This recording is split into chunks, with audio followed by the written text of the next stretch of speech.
దేవుని నామంలో వందనాలండి. మనం దేవుని కొరకు ఒక ఆత్మను సంపాదించినప్పుడు మనకి చాలా సంతోషము, ఆనందం కలుగుతుంది కదండి.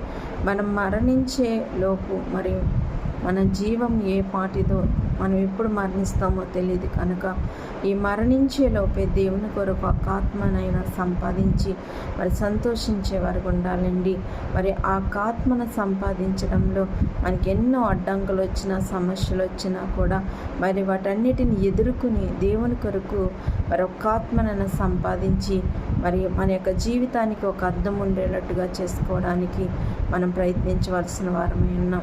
కాబట్టి దేవుని కొరకు ఒక ఆత్మనైనా సంపాదించి మరి ఎన్ని శ్రమలైనా మరి శోధనలైనా కూడా ఎదుర్కొనే శక్తిని దేవుడిచ్చేలాగా మరి మనం ముందుకు కొనసాగేవారు ఉండాలి. దేవుని కొరకు మరి ఒక ఆత్మను సంపాదించడానికి పరిశుద్ధాత్మిక వాక్యము ప్రతి ఒక్కరి జీవితాల్లో ఫలింపచేయగా. ఆమేన్.